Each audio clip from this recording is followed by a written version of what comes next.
growing hops in the South is difficult because of the existing varieties that we have. But when it's something that doesn't grow very easy here, that makes it very expensive. So that is what our work is directed at right now, is to make them a crop that is better suited for our region. So these plants behind us are perennial plants. And in the natural world, these plants could live to be 25 years old or older. The plant part of interest is the cone, okay? And this is like a pine cone. It's called a strobile. And as these mature, the inside is full of these wonderful, very fragrant and sticky lupulin glands. And that's what you smell. So now, right now I'm crushing these, and we can all smell this beautiful fragrance that we all recognize as hops. Hops is really important. Without hops, beer would just be basically alcohol and sugar water. Hops are really important to give a beer balance. Without the bitterness and all the flavors and aromas that hops impart, beer would be a lot less special and a lot more simple. Hops has been what defines an IPA. You know, the craft beer movement in America, some would argue, was started by Ken Grossman here at Sierra Nevada in 1980 with the Pale Ale. I mean, there were some predecessors, but I mean, that really defined the craft beer movement in America, and the Pale Ale was the first mass-produced hop-forward beer in America. So there is a demand for locally grown hops. We have hundreds of craft breweries in this state, so many that they compete with each other. So they're all looking for that certain angle, and some of it's in the marketing or what their brewery looks like or the flavors. But for many of them, they want to support local agriculture. And that's a good marketing angle for them, is yes, we buy locally grown hops. But our hops right now, when we grow the existing varieties, our yields are very, very low.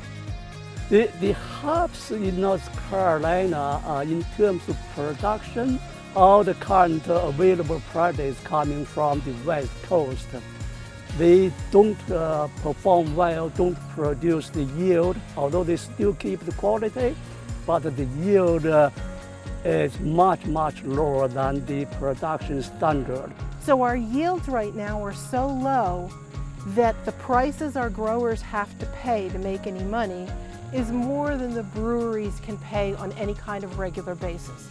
So right now our breweries will buy local hops, maybe right at harvest to do a fresh hop ale with or something like that, but they can't use them on a regular basis. We have got to get these yields up to a place where it's economically feasible both for the grower and for the brewer. So that is what our breeding efforts are aimed at.